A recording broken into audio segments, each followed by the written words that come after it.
Cada una de estas creencias y representaciones se constituyen en un conocimiento básico del modo en cómo se debe criar o educar o formar a los niños y presentan una relación interdependiente con los contextos sociohistóricos y económicos de existencia.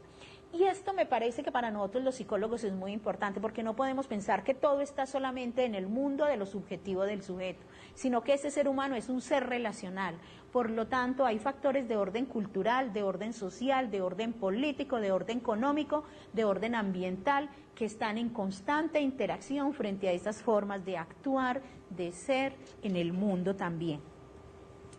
Por otro lado, los estudios también han indagado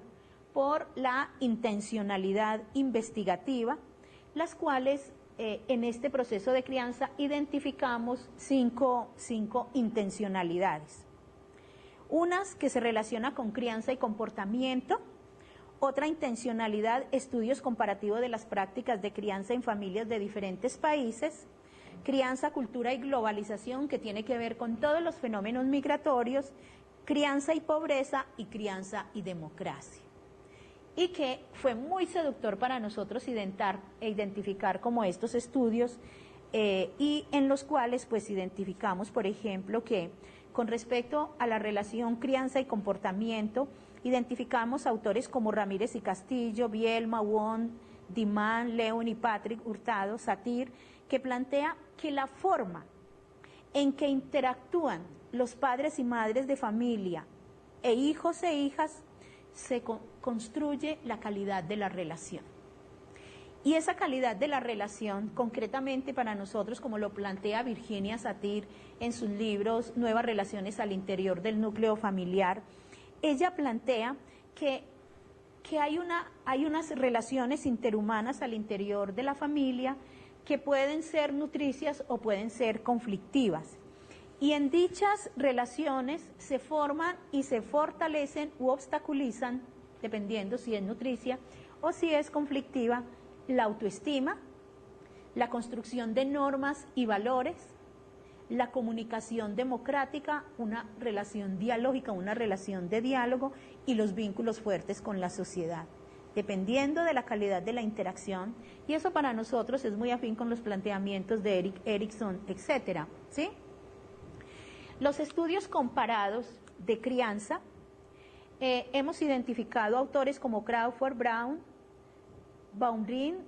que resaltan las diferencias entre pautas y prácticas de crianzas desarrolladas por padres de familia en diferentes países. De esta manera, por ejemplo, afirman, en el Japón, los padres de familia enfatizan la estimulación de habilidades del autocontrol, y nosotros lo vemos con todos estos aspectos de disciplina frente a la formación de los niños a través del Kung Fu, todo ese tipo de cosas, pero también la obediencia y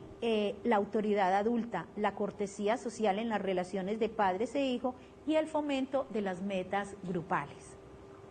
Mientras que los padres en Estados Unidos, miren ustedes, centran la crianza en la acción individual, en la lucha por los propios derechos, en la asertividad, la autonomía y la competitividad. Hoy eso está matizando mucho todos los procesos que tienen que ver con la formación de los niños. El estudio de las familias inmigrantes en China se destaca que existe un alto puntaje en los castigos físicos y en los gritos a los hijos como necesidad de mantener los lazos de su cultura de origen. ¿Sí?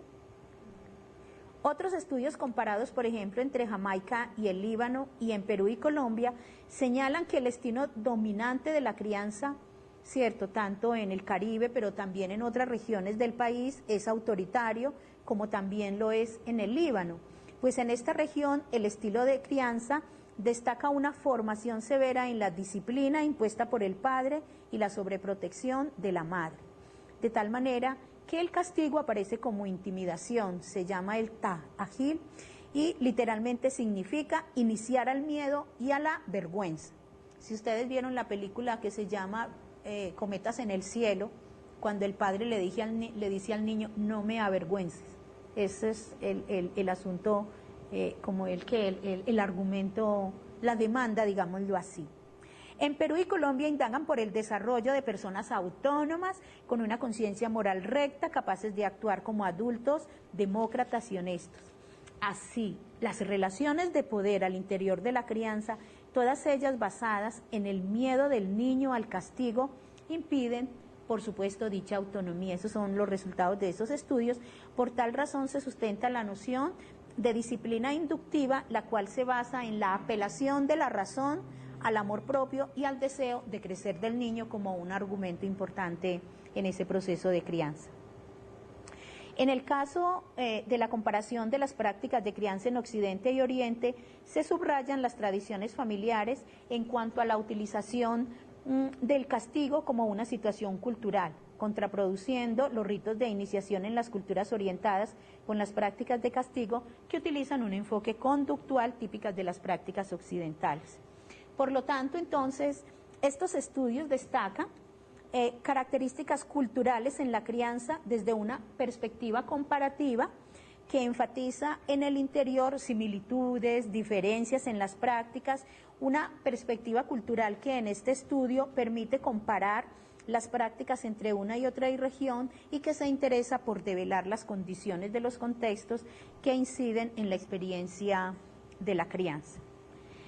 Con respecto a crianza, cultura y globalización, los medios desarrollados por McDonnell, Beltrán, Baumrind, Crawford y Brown y otros coinciden en que la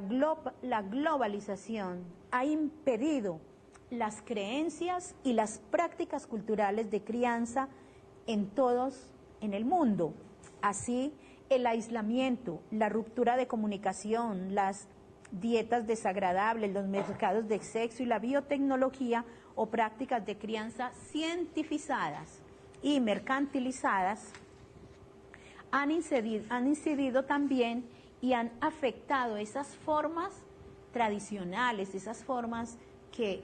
digamos, veíamos en la época premoderna y en la época de moderna, diluyendo poco a poco la relación intersubjetiva y por ello se está dificultando el proceso de subjetivación en la formación de niños y niñas. No en vano un autor decía que los niños, las niñas y los jóvenes se parecen más a sus tiempos que a sus padres. Y es cierto, ¿verdad? Otros estudios centrados en la relación crianza y pobreza, entre los que se destaca Myers, tiene un texto muy valioso que se llama Los 12 que sobreviven, en donde él plantea una crítica como hubo un momento que las políticas se centraron a cuidar muy bien a la madre gestante y a todo para que cuando el niño llegara en el momento del parto naciera muy bien. Y se cuidaba, digamos, hasta los primeros 2 años, pero de los 2 años a los 5 años se descuidaron ese grupo poblacional, por lo tanto, él identifica, ¿cierto?, que hay solamente 12 que sobreviven de esos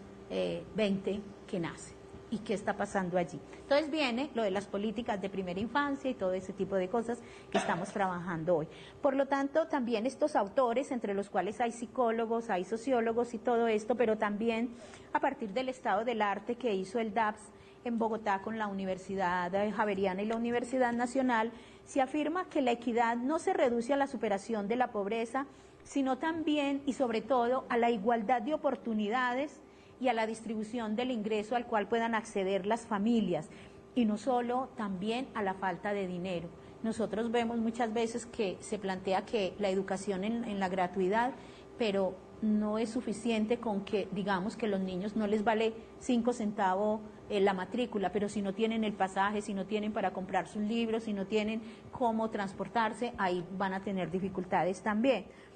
Y por lo tanto, en este estudio, la relación entre crianza y pobreza la abordamos no solo desde el punto de vista de la redistribución, sino también desde el reconocimiento, planteamientos que viene haciendo Fraser, ¿cierto?, la inclusión social de algunos autores latinoamericanos como Bustelo y Minujín, quien nos estuvo acompañando hace poco, la capacidad de agencia y las oportunidades sociales y políticas de CEN.